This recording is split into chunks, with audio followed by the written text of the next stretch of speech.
Salut à tous, c'est Wolf. L'agent Smith m'a exceptionnellement laissé sa place pour un hors-série. Alors prenons quelques temps pour nous intéresser aux pierres de l'infini, ces gemmes d'une autre terre, celle du Marvel Cinematic Universe. Dans cet univers, les pierres d'infinité sont des singularités qui existaient avant le Big Bang. Une fois l'univers créé, elles ont été séparées.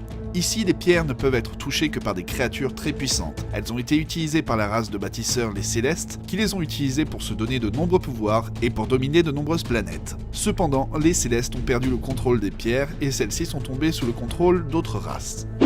La première des pierres à avoir fait son apparition est la pierre de l'espace qui se trouvait dans le Tesseract, un cube capable de générer une quantité incroyable d'énergie. Cet objet a appartenu durant un temps à l'Asgardien Odin avant de tomber sur Midgard, la Terre, entre les mains des hommes. Il apparaît pour la première fois dans la scène post-générique de Thor, puis dans Captain America le premier Vengeur. Pendant la Seconde Guerre mondiale, il est utilisé par le Crâne Rouge pour alimenter les armes de l'Hydra. Après la défaite du Crâne, c'est Howard Stark, le père de Tony, qui récupère le Tesseract et le met sous le contrôle du Shield. C'est aussi ce qui lui permet de réaliser le premier réacteur Arc.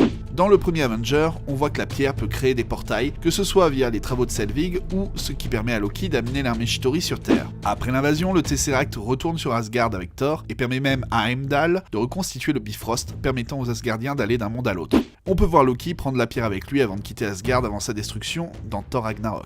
Ensuite, c'est la pierre de la réalité qui fait son apparition dans Thor 2, le monde des ténèbres. Il était dans l'éther, l'arme de Malekith qui se présente sous forme d'un fluide pouvant augmenter la puissance d'une créature et lui donner des jolis yeux rouges. Arme qui lui a été saisie par Bor, le père d'Odin, mais retrouvée par Jane Foster, la girlfriend de Thor.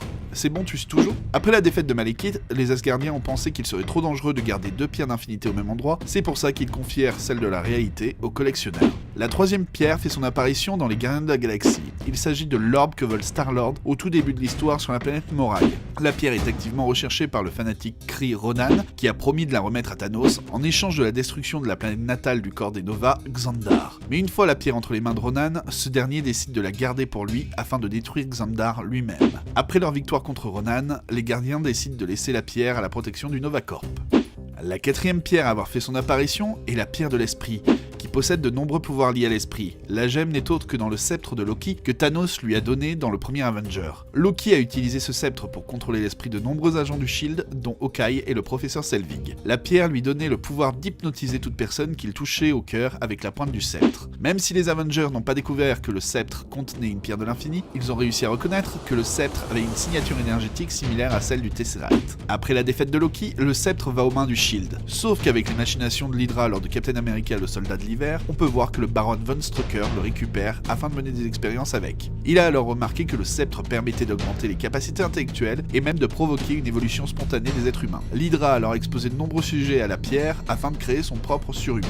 Seuls deux sujets ont survécu, les jumeaux Maximoff, donnant à Pietro une super vitesse et à Wanda des capacités psioniques. Après leur victoire, les Avengers récupèrent le sceptre et Tony Stark put se rendre compte avec les notes de Strucker que le sceptre contenait les bases d'une intelligence artificielle, ce qui mena à la création d'Ultron. Ce dernier se rebella, vola le sceptre et utilisa la pierre pour forcer le docteur Helen Shaw à lui créer un nouveau corps.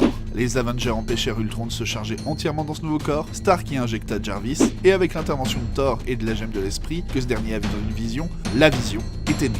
Après la confrontation avec Ultron, la vision conserva la pierre de l'esprit.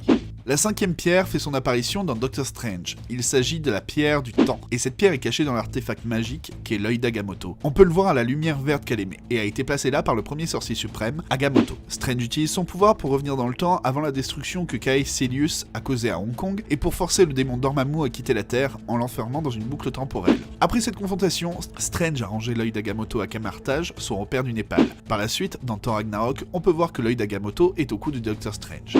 La sixième pierre, la pierre de l'âme, est la seule pierre à ne pas avoir fait son apparition, et les rumeurs vont bon train en ce qui la concerne. Thanos l'aurait déjà depuis le début, Tony Stark serait la pierre de l'âme, ou son père l'aurait dans ses biens depuis tout ce temps, ou ce serait Heimdall et ses jolis yeux de la même couleur que la pierre, ou encore la pierre serait cachée au cœur de la montagne de vibranium du Wakanda, ou est-ce que c'est Adam Warlock qui l'aurait? Mon avis? Que tu fonces au cinéma voir Avenger Infinity War pour avoir la réponse. Autant faire simple. Voilà, maintenant tu sais l'utilisation et l'emplacement des pierres de l'infini qui sont apparues dans les films Marvel. Il ne reste plus qu'à Thanos à venir les mettre à son gant pour que la fête commence. Vous retrouvez bientôt l'agent Smith pour un nouveau cours sur l'univers Marvel, et d'ici là n'oubliez pas de liker, partager et commenter. See ya!